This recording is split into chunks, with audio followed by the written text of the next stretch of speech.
Hello everyone, welcome to my channel. मैं महेश राय स्वागत करता हूं आपका अपनी चैनल में। तो कल हमने किया था क्या, प्राचीन काल, ठीक है। और आज हम करेंगे मध्य काल, ठीक है। तो चलिए स्टार्ट करते हैं, टाइम ज़्यादा हम वेस्ट नहीं करते। ये भारतीय संगीत का हम इतिहास पढ़ रहे हैं, उसकी उत्पत्ति और उसका विकास। हाँ, तो प्राचीन काल पढ़ लिया, मध्यकालीन काल अब हम कर रहे हैं।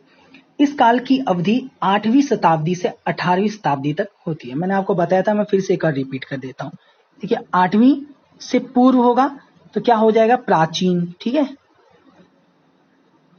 और 8वीं शताब्दी से 18वीं शताब्दी तक होगा तो क्या हो जाएगा, इन दोनों के बीच में होगा तो मध्यकालीन,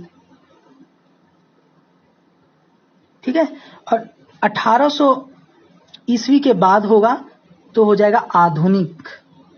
ये याद रखना, चाहे वो हिस्ट्री में पूछा जाए, चाहे पॉलिटिकल साइंस में पूछा जाए, चाहे वो म्यूजिक में पूछा जाए, किसी भी चीज में पूछा जाए तो यही कॉन्सेप्ट होगा लागू, ठीक है। चलिए आगे करते हैं। इस काल की अवधि 8वीं शताब्दी से 18वीं शताब्दी तक मानी जाती है। इस काल को भी दो मुख्य उप विभागों में बांटा जा सकता है। पूर्व मध्यकाल, यह काल 8वीं शताब्दी से 13वीं शताब्दी तक माना जाता है।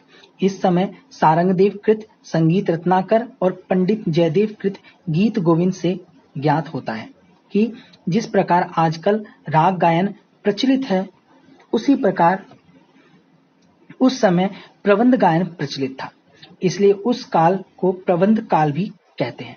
अब देखिए, यहाँ पे एक चीज और कह रहे हैं कि उस काल को क्या भी कहते हैं, प्रबंध काल भी कहा जाता है ना। प्राचीन काल में कौन सी गायकी थी, तो जाति गायन वहां पे थी। अब मध्यकाल में कौन सी गायन हो रही है, तो प्रबंध गायन हो रही है। उस टाइम में कौन कौन से, आपको ये भी याद रखना है, उस टाइम कौन कौन से विद्वान ने, कौन कौन से मुनि ने कौन कौन से ग्रंथ लिखे, है ना।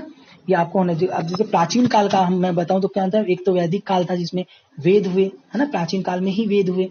और भरत जो जी हैं वो प्राचीन काल में आएंगे, और दंतिल आएंगे वो भी प्राचीन काल में आएंगे, मतंग आएंगे वो भी प्राचीन काल में आएंगे। तो पूछ सकते हैं ऐसे ऑप्शन में डाल के कि अब ये बताइए इनमें से कौन प्राचीन काल में है और मध्यकालीन काल में है।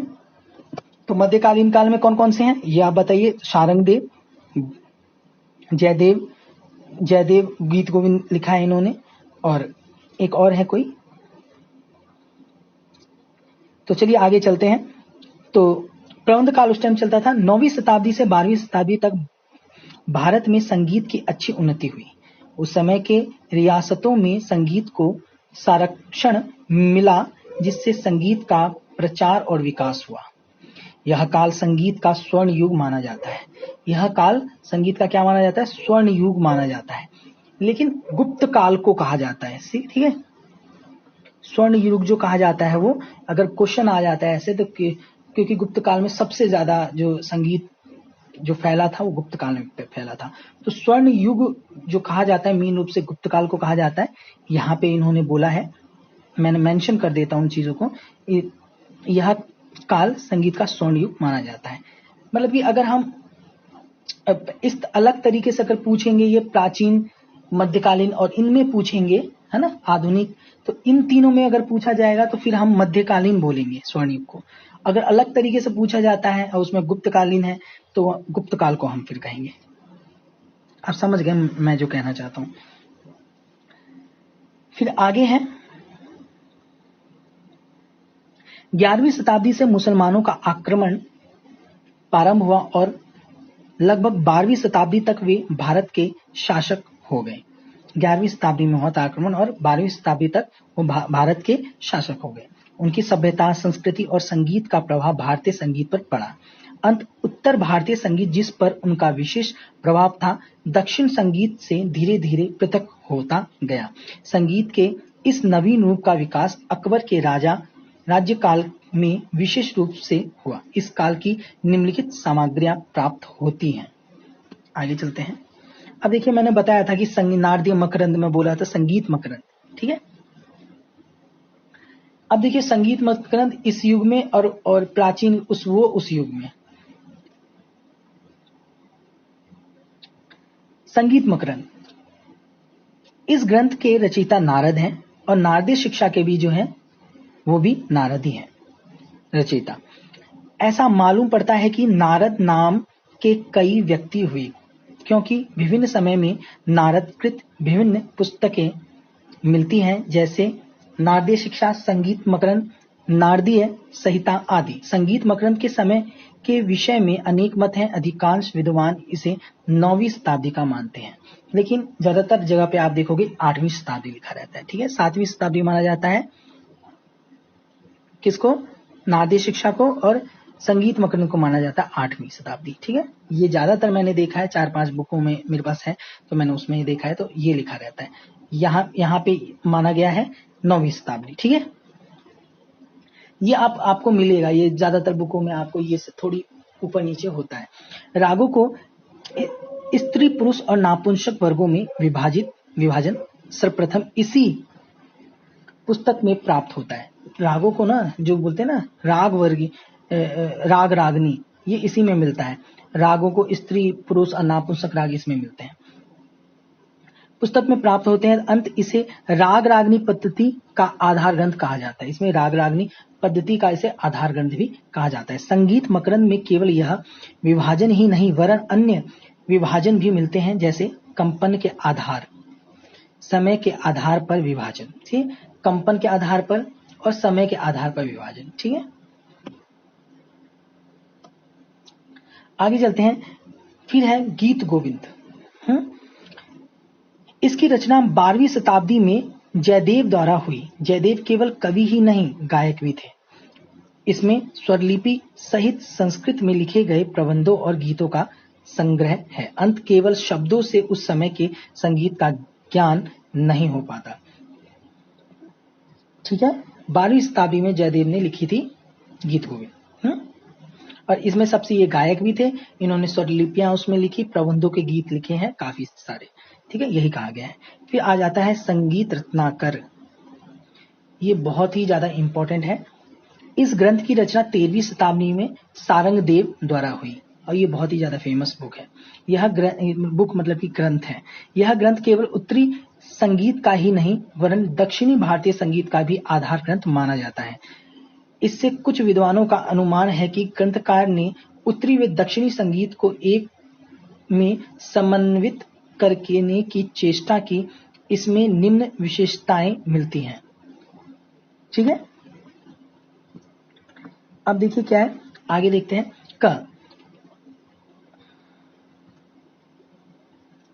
इसमें सारंगदेव ने संवादी स्वर का अंतर 8 और 12 श्रुतियों का माना है।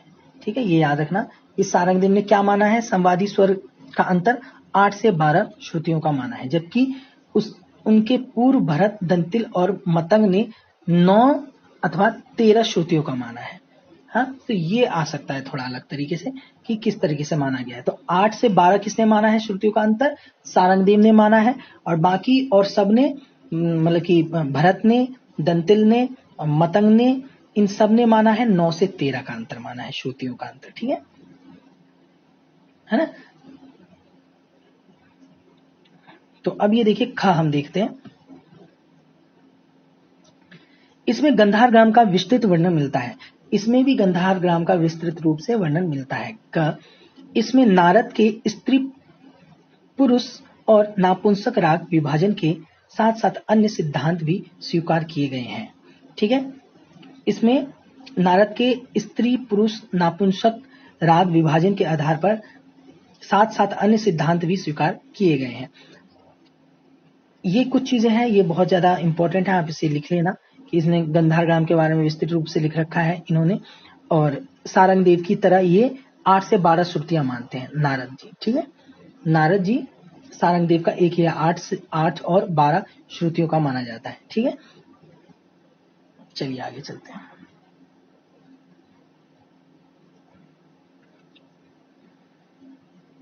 घ शुद्ध और विकृत कुल 12 स्वर माने गए हैं, किंतु भरत के समान 18 जातियां मानी गई हैं।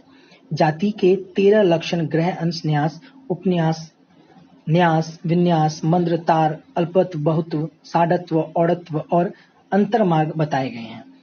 इसके पूर्व भरत ने जाति के 10 लक्षण माने थे। पंडित सारंगदेव ने भरत के 10 लक्षणों में 3 और जोड़ दिए। किसने जोड़ दिए? सारंगदेव ने। ठीक है, उनके नाम संन्यास विन्यास अंतर्मार्ग है। उन्होंने तो 10 लक्षण माने, लेकिन सारंगदेव ने क्या किया, उसमें 3 और जोड़ दिए, उन्होंने 13 मान लिए। ठीक है, आगे पढ़ रहे हैं। ग्रंथकार के मत अनुसार जातियों से ग्राम राग और ग्राम राग से राग उपराग उत्पन्न माने गए। ग्राम राग 30 माने गए। ठीक है, ग्राम राग कितने माने गए, तो ग्राम राग 30 माने गए। ये सब सारा चीज जो अलग से मेंशन कर रहा हूं उसे अलग से आप बुक में कॉपी में लिख लीजिए। संगीत रत्नाकर के विषय में बहुत बड़ी समस्या यह है कि संस्कृत की सूत्र शैली में लिखे जाने के कारण उसे ठीक से समझना कठिन है। ठीक है, रत्नाकर को ज्यादा मुश्किल होता है क्योंकि वो संस्कृत में लिखा गया है। अब इसका हम दूसरा वो पढ़ रहे हैं कि उत्तर मध्यकाल। ठीक है, हर चीज के 2 होता है ना, एक पूर्व एक उत्तर, हर चीज का 2 भाग होते हैं ना, एक पूर्व एक उत्तर, तो हम अब उत्तर पढ़ रहे हैं। इस काल का प्रारंभ 13वीं शताब्दी के बाद से 18वीं शताब्दी तक का माना जाता है। इस काल में फारस और उत्तर भारतीय संगीत का मिश्रित रूप भली भांति विकसित हुआ।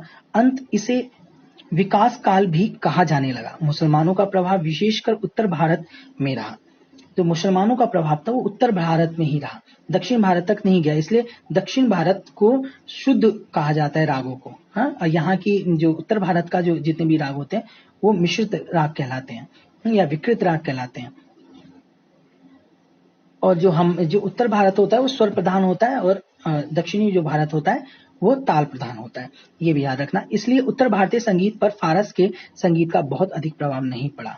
ठीक है, अधिकांश मुसलमान राजाओं को संगीत से प्रेम था। उन लोगों ने अपने दरबार में संगीतज्ञों को आश्रय दिया, जिससे शास्त्रीय संगीत की उन्नति हुई। ठीक है, अब अलाउद्दीन, ठीक है, को पढ़ते हैं। अलाउद्दीन 1296 से 1316 तक। ठीक है, उसके शासनकाल में अमीर खुसरो नामक संगीत विद्वान थे। किनके काल में? अलाउद्दीन काल में। ठीक है, कहा जाता है कि उन्होंने वाद्यों में तबला और सितार, रागों में साजगिरी, सरपदा, जिल्फ आदि, गीत के प्रकार में छोटा ख्याल, तराना, तालों में झुमरा, सुलताल, आड़ा चौताल आदि की रचना की। ये आप अलग से लिख लीजिए कि इन्होंने कौन कौन से इंस्ट्रूमेंट, इन्होंने बहुत कुछ किया है, इनकी बात ही अलग है। वाद्यों में इन्होंने कौन कौन सा किया? तबला कर दिया और सितार कर दिया, क्योंकि इसके रचयिता माने जाते हैं, आविष्कारक माने जाते हैं। रागों में साजगिरी, सरपदा, जिल्फ और भी बहुत सारे किए हैं, इसमें सिर्फ 3 दिए गए हैं। आदि गीत के प्रकार में छोटा ख्याल, तराना, गजल भी, गजल का भी इन्हीं को माना जाता है। तालों में झुमरा, सुलताल, आड़ा चौताल आदि की रचना की। ठीक है, इसकी गायन प्रतियोगिता दक्षिण के संगीतज्ञ गोपाल नायक से हुई और उन्होंने छल कपट से उसे हरा दिया।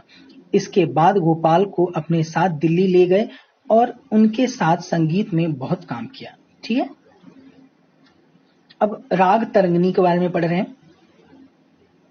इस काल की सर्वप्रथम पुस्तक लोचनकृत राग तरंगिणी है। 15वीं शताब्दी में ये लिखा गया। इसके अनुसार शुद्ध ठाट काफी है। इनके जो लोचन के अनुसार जो शुद्ध ठाट माना गया वो क्या माना गया? काफी माना गया।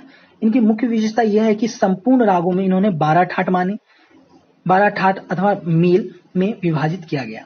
आधुनिक, देखो ठाट ज्यादा प्रयोग किया जाता है उत्तर में और मेल दक्षिण में। ठीक है, आधुनिक ठाट राग वर्गीकरण का बीज रोपण राग तरंगिणी द्वारा हुआ, ऐसा लोगों का विश्वास है। ठाट शब्द जो निकला है वो राग तरंगिणी के द्वारा ही निकला है, लोचन के ही द्वारा निकला है और राग तरंगिणी पुस्तक के ही द्वारा ये निकला है। कलिंगनाथ वह एक प्रसिद्ध संगीतज्ञ था। अब कलिंगनाथ के बारे में पढ़ रहे हैं। वह एक प्रसिद्ध क्या था? संगीतज्ञ था। राग रागनी वर्गीकरण का एक मत इन्हीं के नाम पर आधारित है। उनके समय में भक्ति आंदोलन चल पड़ा, जिससे भजन कीर्तन द्वारा संगीत का प्रचार हुआ। ठीक है, अकबर का है 1556 से 1605 तक। ये याद कर लेना अकबर को थोड़ा ना। अकबर का ये सन याद कर लेना, 1556 से जन्म 1605। ठीक है, ये पूछा जा सकता है क्योंकि इनके टाइम में बहुत ज्यादा विकास हुआ था। ठीक है, संगीत का मतलब मुगल के टाइम में सबसे ज्यादा विकास जो हुआ वो हुआ था अकबर के ही टाइम में। उनके शासन काल में संगीत की बहुत उन्नति हुई। उस समय संगीत का बहुत अच्छा प्रचार था। अकबर स्वयं बड़ा संगीत प्रेमी था। आईने अकबरी के अनुसार उनके दरबार में 36 संगीतज्ञ थे, जैसे नायक बैजू, ताल रंग, गोपाल, तानसेन आदि, जिसमें तानसेन मुख्य था। और जो अकबर थे वो नगाड़ा बजाते थे, नक्कारा भी कहते हैं उसे। तानसेन का असली नाम तन्ना मिश्र था। तानसेन की वंश और शिष्य परंपरा सैन्य घराना कहलाई। इनके शिष्य घराना कौन सी कहलाई? सैन्य घराना कहलाई। तानसेन के अनेक रागों की रचना की, जैसे दरबारी कान्हड़ा, मियाँ की सारंग, मियाँ मल्हार आदि। आज भी तानसेन के बनाए हुए बहुत से ध्रुपद है। देखो मुझसे ना कोई कमेंट में पूछ रहा था, वो बता रहे दरबारी कान्हड़ा के बारे में, है ना, कि सर दरबारी जो राग है और दरबारी कान्हड़ा, ठीक है, ये दोनों अलग अलग राग हैं या एक ही राग है? तो देखो मैंने इसके बारे में क्या पढ़ा है कि ना, एक राग होता था कर्नाट, हाँ, वो कर्नाट से होते होते होते होते कान्हड़ा हो गया।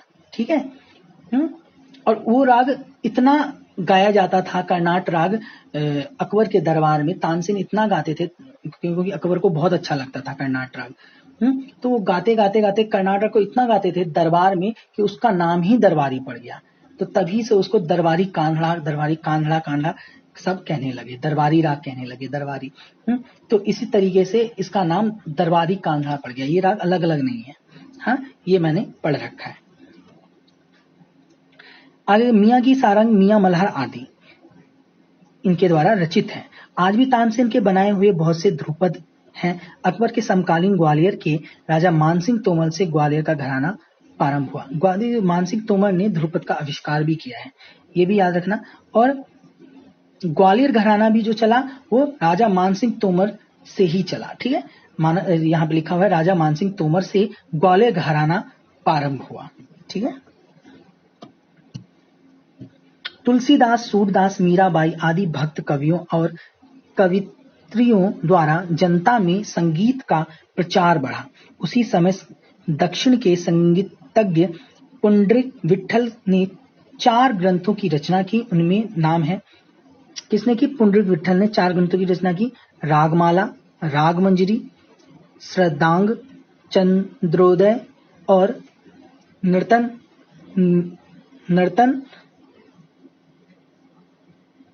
निर्णय। ठीक है, नर्तन निर्णय, तो ये किया गया। ठीक है, अब देखिए जहांगीर के टाइम में, इस टाइम बहुत ज्यादा दुखद हाल हो गया था, लेकिन चलिए पढ़ते हैं। जहांगीर काल इनका कब हुआ है? 1605 से लेके 1627 तक। नहीं, जहांगीर के टाइम में नहीं हुआ था, औरंगजेब के टाइम में बहुत बुरी दशा हुई थी। जहांगीर के बारे में पढ़े 1605 से 1627 तक। उनके दरबार में भी कई संगीतज्ञ थे, जैसे विलास खां, ये आपको याद रखना है ना। अब मैं आपको ये बता रहा हूं कि अकबर के टाइम में कौन उनके दरबारी गायक थे, जहांगीर के टाइम में कौन दरबारी गायक थे, शाहजहां के टाइम में कौन दरबारी गायक थे, संगीत परिजात के टाइम में कौन, ये सब आपको याद रखना है क्योंकि ये पूछा जाता है कि शाहजहां के टाइम में कौन थे उनके दरबारी गायक, ऐसे पूछ दिया जाता है। तो ये आपको अलग से मेंशन करके लिख लेना है। जैसे अकबर के टाइम सबसे ज्यादा यही पूछा जाता है अकबर के टाइम में। ठीक है, अकबर के टाइम में, फिर जहांगीर, शाहजहां, औरंगजेब, ऐसे ये 4 पूछे जाते हैं। बार बार हुमायूं का नहीं पूछा जाता इतना। ठीक है, 1605 1627 इसके दरबार में कई संगीतज्ञ थे, जैसे विलास खां, छतर खां, मक्खू आदि। 1620 में दक्षिण के विद्वान पंडित सोमनाथ ने राग विबोध पुस्तक लिखा। इसमें भी उत्तरी और दक्षिणी संगीत को एक में समन्वित करने का प्रयत्न किया गया। 1625 में पंडित दामोदर मिश्र द्वारा संगीत दर्पण ग्रंथ लिखा गया। अब आगे चलते हैं। शाहजहां 1627 से 1657 तक, शाहजहां टाइम में। ठीक है, उनके दरबारी संगीतज्ञों के नाम निम्नलिखित हैं: दिरंग खां और ताल खां। ठीक है, अलग से लिख लेना, दिरंग खां और ताल खां, जिन्हें शाहजहां ने गुण समुद्र की उपाधि दी, जगन्नाथ जिन्हें कविराज की उपाधि दी, और तानसेन के दामाद विलास खां और तानसेन के ही पुत्र लाल खां। ठीक है, तानसेन के ही दामाद विलास खां और उनके ही पुत्र लाल खां उस टाइम थे। आगे चलते हैं, संगीत परिजात बहुत ही मुख्य है, ये यूनिट अलग से ही दिया गया है, ये तो टीजीटी के यूनिट में। 1650 ईस्वी में पंडित आहोबल द्वारा लिखा गया और दीनानाथ ने फारसी में इसका अनुवाद किया। ठीक है, आहोबल के द्वारा ये 1650 में लिखा गया है और दीनानाथ ने इसका फारसी अनुवाद किया था। पंडित आहोबल ने 7 शुद्ध स्वरों के स्थान पर 22 विकृत स्वरों के नाम दिए हैं, किंतु राग अध्याय में कई स्वर छोड़ दिए हैं, केवल 12 स्वर का प्रयोग किया है। ठीक है, इनका अभी मैं आपको बताऊंगा। इन्होंने जो माने हैं टोटल इन्होंने माने हैं 7 + 22। ठीक है, 7 इन्होंने क्या मान लिए? शुद्ध स्वर मान लिए। ठीक है, 7 इन्होंने माने हैं शुद्ध और ये 22 इन्होंने माना है विकृत। ठीक है, तो टोटल कितने हो गए? 29। तो टोटल स्वर इन्होंने जो माने हैं वो माने हैं 29। ठीक है, टोटल शुद्ध और विकृत को मिला के। लेकिन विकृत भी तो 2 प्रकार के होते हैं, एक कोमल और एक तीव्र। तो विकृत में जो आपका कोमल है वो इन्होंने माने 8 कोमल को। ठीक है, कोमल कितने माने इन्होंने? 8, और तीव्र माने इन्होंने 14। तीव्र इतने क्यों माने? तो उसको आपको अलग से पढ़ना पड़ेगा। तीव्र, तीव्रतर, तीव्रतम, है ना, इस तरीके से इन्होंने बहुत सारे माने हैं। वो भी आपको कॉन्सेप्ट बताऊंगा अलग से, उसके लिए एक वीडियो करनी पड़ेगी मुझे। तो फिर से आप देख लीजिए कि इन्होंने 7 शुद्ध माने, 22 विकृत माना, टोटल 29 स्वर माने। शुद्ध प्लस विकृत को मिला के उन्होंने 29 स्वर माने। अलग से इन्होंने 18 कोमल माने और 14 विकृत स्वर माने। लेकिन जब इन्होंने वीणा पर सबसे पहले 36 तार के इंच पर उन्होंने किया तो 12 ही स्वर को उन्होंने महत्व दिया। ठीक है, ये याद रखना क्योंकि इसमें कंफ्यूजन बढ़ता है।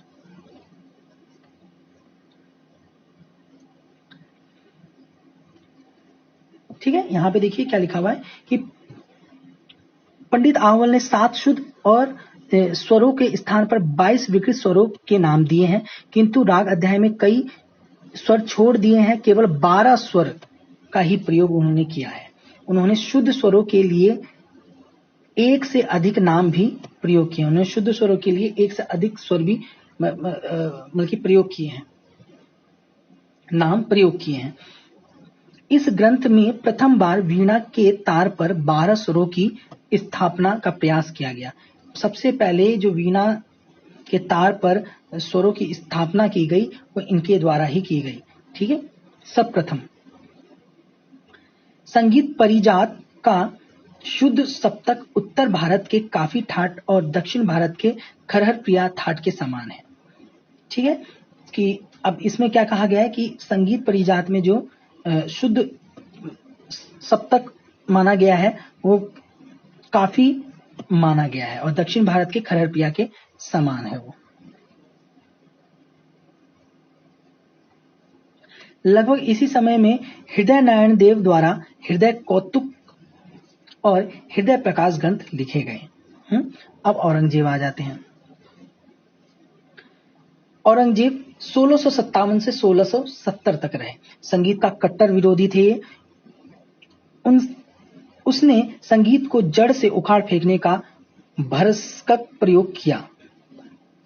संगीतज्ञों के वाद्य जला दिए गए और उन्हें संगीत छोड़ देने के लिए बाध्य कर दिया गया। जिन लोगों ने सम्राट के भय से संगीत को त्याग दिया उन्हें राज्य की ओर से पेंशन दी गई। उस समय के संगीतज्ञों ने विरोध स्वरूप संगीत का जनाजा निकाला। औरंगजेब ने जब यह सुना तो उसने कहा कि संगीत को इतनी गहराई से गाड़ दो कि उसकी आवाज फिर कभी ना सुनाई दे।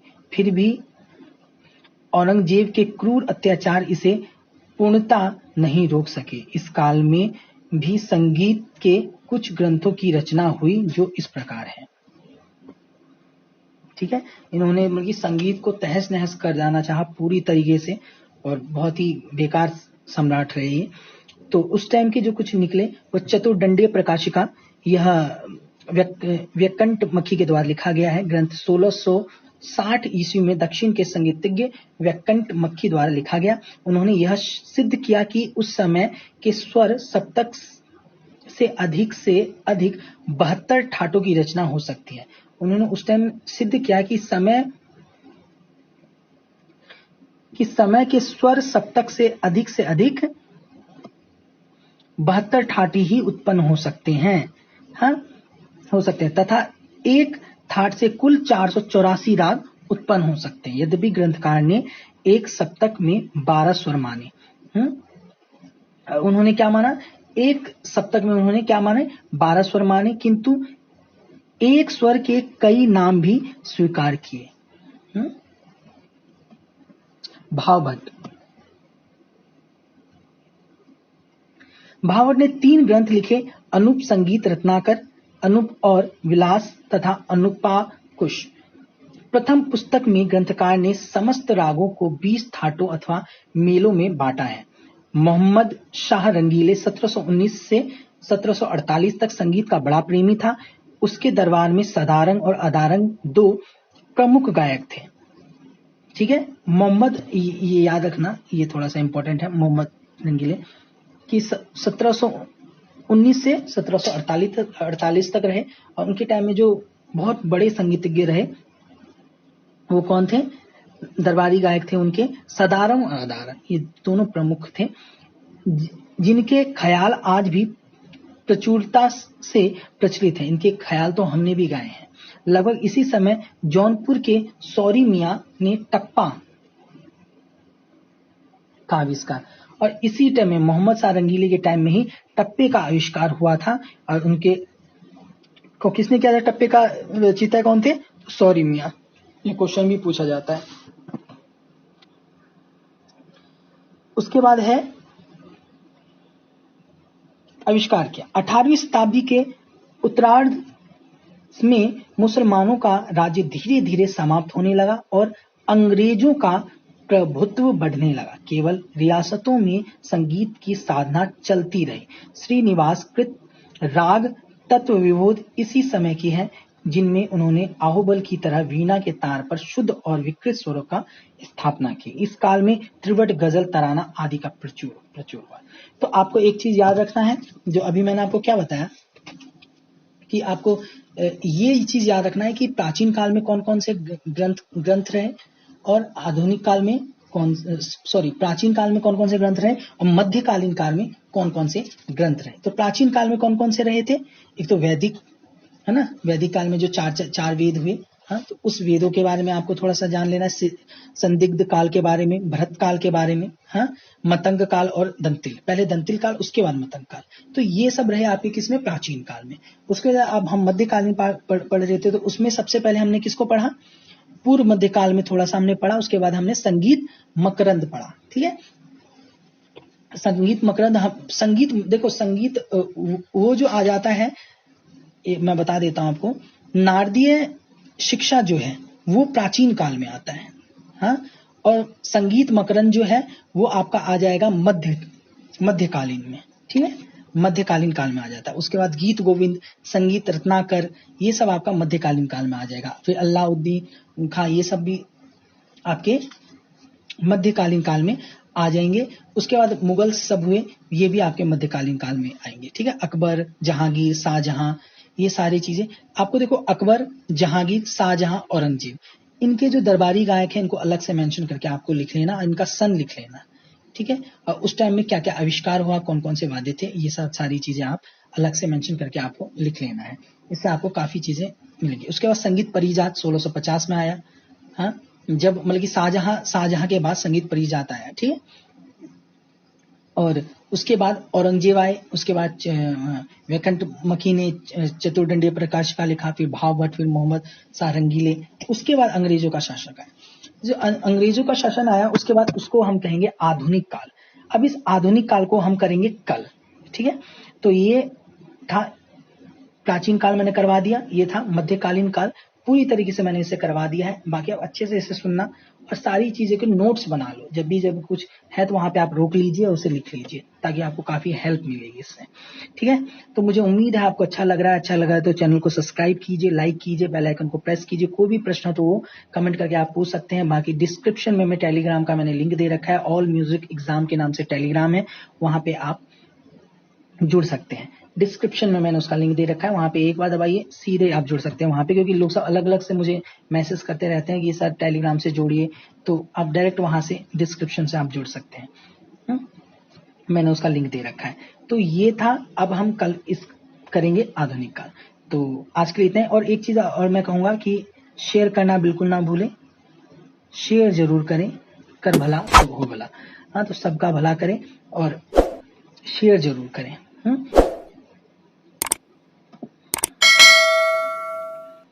आज के लिए इतना ही। Thank you everyone. जय हिंद, जय भारत।